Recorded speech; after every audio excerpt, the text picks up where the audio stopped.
你一定也有一个睡觉会打呼噜的朋友或者室友，每次你跟他一起睡觉，他都会和你说，如果我睡着了打呼，你就把我叫醒，或者你先睡，等你睡着了我再。每次你把他叫醒，他都一脸茫然啊，我又打呼了吗？不好意思，我没听见。显然，此时的你只能无语有也，在他节奏欢快的呼噜声里被迫熬夜。这么大的呼噜声，为什么打呼噜的人自己听不到呢？由于人在睡着的时候，为了不让各种小问题打扰自己睡不好，对不起。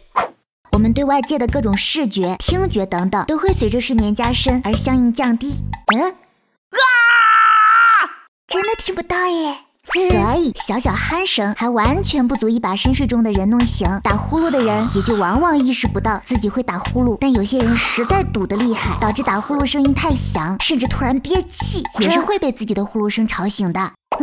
那为什么有的人睡觉会发出呼噜声呢？在正常清醒的时候，我们呼吸道周围的肌肉会把它撑得很宽敞，让空气畅通无阻的经过。但到了睡觉的时候，撑了一天的肌肉也终于撑不住了，于是他就开始放松，开始摸鱼，开始思考工作的意义。不过大家不用担心，身体对这条关乎生命的呼吸道可是非常的重视，所以还给他上了另一个保险，就是用各种骨头和软骨把里面的结构给撑起来，这样即使晚上肌肉摸鱼或者出了啥别的乱子，至少还有个相对坚硬的东西给它撑起来。但是某天晚上，你像往常一样睡下去，随着你睡着，肌肉也越来越放松，开始摸鱼打瞌睡。这时你一个翻身，舌头阴差阳错的往后倒进了咽部，而正在熟睡的你也感觉不到，舌头上的肌肉也睡得很懵，没有反应。于是原本宽敞的呼吸道就这样给堵上了一大截，导致通畅的通道突然变得狭窄，但是肺还是一样的从外面抽气，进来的空气跑到这里不能顺畅通过，只能在旁边着急排队等着过去，并原地打转形成涡流，引起了周围结构的拍动。于是软腭和舌根在这种情况下就开始啪啪啪啪来回拍动，鼾声也就形成了。当然人睡着后舌头没力气掉下去，也只是导致打鼾的其中一个原因，还有很多其他导致我们鼻子和咽喉部位堵塞，从而有可能导致打鼾的因素，比如畸形、咽腔狭窄、腺体肥大、肿瘤、息肉、扁桃体肿大等等。什么？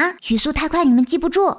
我语速慢一些，你们看完视频还是记不住呀。而还有一个因素，就单纯是因为太胖了，减肥吧。呼吸道周围脂肪多的都把这条路给堵起来了。但大多数人打鼾，主要还是因为夜间肌肉摸鱼松弛导致的。那我睡觉的时候把舌头拉出来。如果有人在打鼾的过程中突然没动静了，出现了憋气的情况，或者白天困得要死要活没力气，那还可能跟睡眠呼吸暂停、体内缺氧有关。有空了就去看看医生吧。那如何改善打呼噜的情况呢？首先你需要重新让呼吸道变得宽敞起来，比如好好减肥，睡觉的时候尽量侧着睡，避免舌根往后坠，不要抽烟，不要喝酒，它们都会诱发和加重打呼噜。另外还要养成规律的作息习惯，早睡早起。